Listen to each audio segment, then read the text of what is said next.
ہم اپنی first book کا ریویو کر رہے ہیں اور ہماری فرسٹ بک کا نام ہے lady in waiting. Lady in waiting کا جو لفظی مطلب ہے، ایک ایسی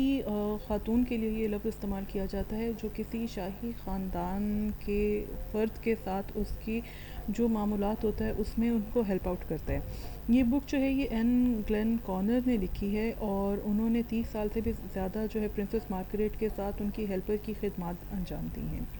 اور وہ یہ لکھتی ہیں اس کے اندر کہ نومبر 1952 کے اندر جس وقت وہ لنڈن سے نیو یارک آئیں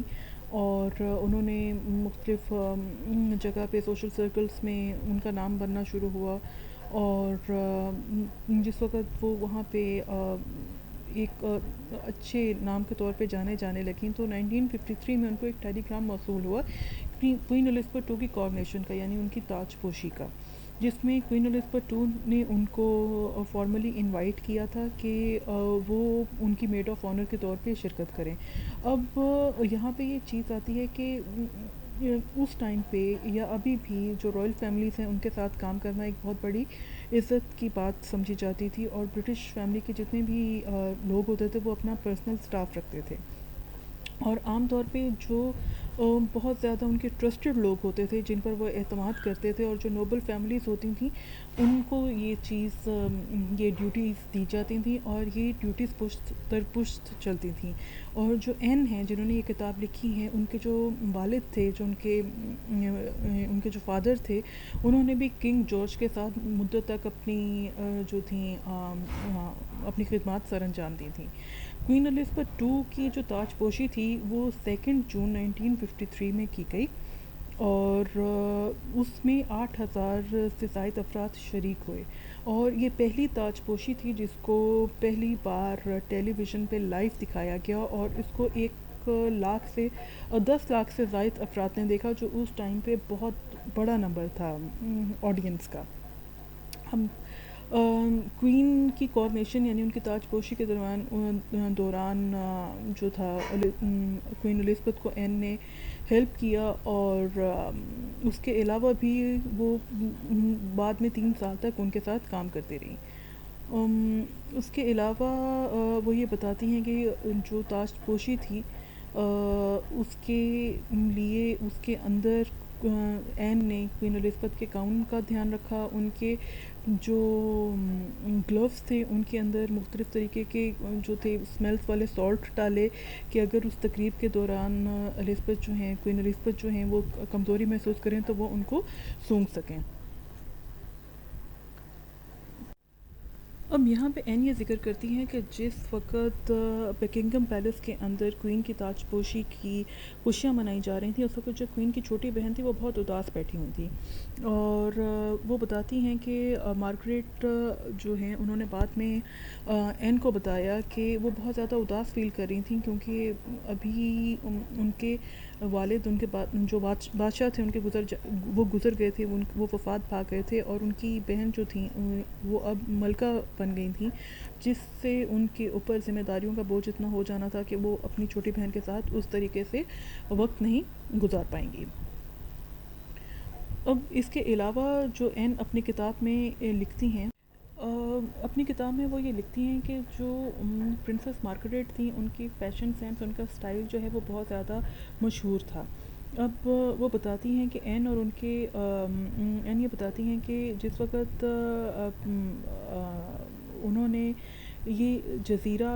جو کریبین کے نام سے مانا جاتا ہے وہ خریدا 1958 میں 45,000 پاؤنڈز کے اندر، اس وقت وہاں پہ نہ ہی پینے کا پانی موجود تھا اور نہ ہی الیکٹریسٹی موجود تھی، لیکن آج وہ دنیا کے چند بہترین ویکیشن سپاٹس میں مانا جاتا ہے، اور اس کی وجہ کیا ہے کہ ایک ٹرینڈ تھا کہ جہاں پہ پرنسس مارگریٹ جاتی تھی عوام اور جو باقی لوگ ہیں وہ ان کے سٹائل کو فالو کرنا پسند کرتے تھے۔ این اپنی کتاب میں آگے یہ بتاتی ہیں کہ پرنسس مارگریٹ کو یہ جزیرہ پسند کیسا آیا۔ 1960 میں مارگریٹ نے فوٹوگرافر اینتھونی آرمسٹرانگ جونز کے ساتھ شادی کی، اور اپنے ہنی مون پہ کپل نے جو شاہی یاٹ تھی، جو شاہی جہاز تھا، اس میں دنیا کی گرد چکر لگایا، اور مسٹیک کے نام سے ایک جگہ ہے جہاں پہ انہوں نے اپنے جہاز کو ٹھہرایا۔ اور وہاں کا جو آئی لینڈ تھا، وہاں کا جو جزیرہ تھا، اس کی خوبصورتی این اور ان کے ہسبینڈ کو بہت پسند آئی، اور انہوں نے کالن جو ان کے ہسبینڈ تھے، انہوں نے این کو شادی کے تحفے کے طور پہ وہاں پہ ایک جگہ خرید کی تھی، اور این کو وہاں پہ مارگریٹ کو جگہ خرید کی تھی، اور مارگریٹ کو وہ حصہ اتنی جگہ پسند تھی، وہ اتنی نیچرل لگتی تھی ان کو، کہ جب وہاں پہ جو شہزادی تھیں، جو رائل فیملی کی ممبر تھیں، جب وہاں پہ پانی موجود نہیں تھا، وہ سمپل بکٹ سے یعنی بالٹی سے بھی پانی کو استعمال کر لیا کرتی ہوتی تھیں۔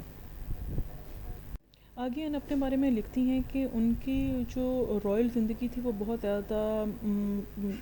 جو رائل لوگوں کے ساتھ رہ کے ان کی جو زندگی گزر رہی تھی، وہ بہت زیادہ کوئی چمک دمک والی نہیں تھی۔ ان کا مین کام یہ ہوتا تھا کہ جہاں پہ پرنسس مارگریٹ آفیشیل وزٹ کیا کرتی ہوتی تھی، ان کو وہاں پہ جانا ہوتا تھا کام سے، اور وہ ان کے ساتھ وہاں جانا ہوتا تھا، اور وہ سب سے پہلے یہ دیکھتی تھیں کہ وہاں پہ باتھ روم کہاں پہ موجود ہے، وہاں پہ پانی کہاں پہ موجود ہے۔ چونکہ جو تھیں مارگریٹ ڈرنک کرتی تھیں، تو وہ یہ دیکھتی تھیں کہ ان کی ڈرنکس ان کو پراپر ٹائم پہ ملیں، کہ وہ لنچ کے ساتھ وسکی لیا کرتی ہوتی تھیں، اور شام کو جن اور ٹونک لیا کرتی ہوتی تھیں۔ آگے اپنی کتاب میں جو مختلف واقعات ہیں ان کا ذکر کرتی ہیں کہ پرنسس مارگریٹ نے 1975 میں آسٹریلیا کا دورہ کیا، اور اس ٹائم پہ جتنا بھی پریس تھا وہ مارگریٹ کے پیچھے پڑی ہوئی تھی کہ مارگریٹ اور اینتھنی کی شادی جو ہے وہ ٹوٹنے والی ہے۔ تو مارگریٹ نے یہ سوچا کہ کس طریقے سے پریس کو جو ہے وہ خوش کیا جائے، تو انہوں نے ایک رائل ٹرین کے اوپر ایک کاکٹیل پارٹی تھی، جس کو سارے جو میڈیا تھا اس نے بہت انجوائے کیا، اور اس کے بعد ہیڈ لائنز میں مارگریٹ کو ایک اچھے انسان کے طور پہ دکھایا جانے لگا۔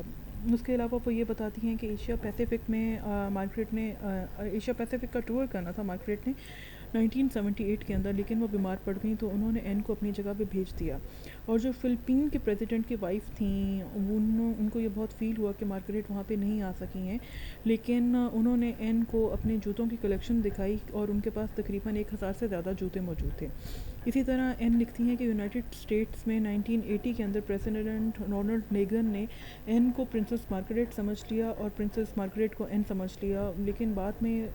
وہ کہتی ہیں کہ وہ اور پرنسس مارگریٹ آپس میں یہ بات کرتی تھیں کہ چونکہ ریگن کو الزائمرس یعنی بھولنے کی بیماری لاحق ہو چکی تھی، تو شاید اس دن بھی ان کو اسی بیماری کی وجہ سے دونوں کو پہچاننے میں مشکل پیش آئی ہو۔ آگے این یہ لکھتی ہیں کہ جو پرنسس مارگریٹ کی زندگی تھی وہ دور سے دیکھنے میں بہت اچھی لگتی ہے، لیکن ان کی پرسنل لائف جو تھی وہ ٹریجڈی سے بھری ہوئی تھی۔ ان کا جو بڑا بیٹا چارلی تھا وہ ایک ہیروئن ایڈکٹ بن گیا، اور نشے کرنے کی وجہ سے وہ 40 سال کی عمر میں وفات پا گیا 1996 میں، اور ان کا جو چھوٹا بیٹا تھا ہنری، اس کو 1986 میں ایڈس کی بیماری ڈائیگنوز ہوئی۔ یہ کہا جاتا ہے کہ پرنسس مارگریٹ جو تھیں وہ ایک چین اسموکر تھیں، اور ان کا یہ کام تھا کہ انہوں نے 2 کام کرنے والی خواتین صرف اس لیے رکھی ہوئی تھیں کہ وہ ان کے ایشٹریز خالی کرتی ہوتی تھیں، اور پرنسس مارگریٹ کو پرنسس ڈیانا کی طرح اپنے وقت سے بہت زیادہ ایڈوانس کہا جاتا ہے، اور اتنا کچھ ہونے کے باوجود بھی ان کو ونسٹن چرچل اور ٹونی بلیئر کے ساتھ جو برطانیہ کے بہت زیادہ انفلوئنشل ترین لوگ ہیں ان میں شامل کیا جاتا ہے۔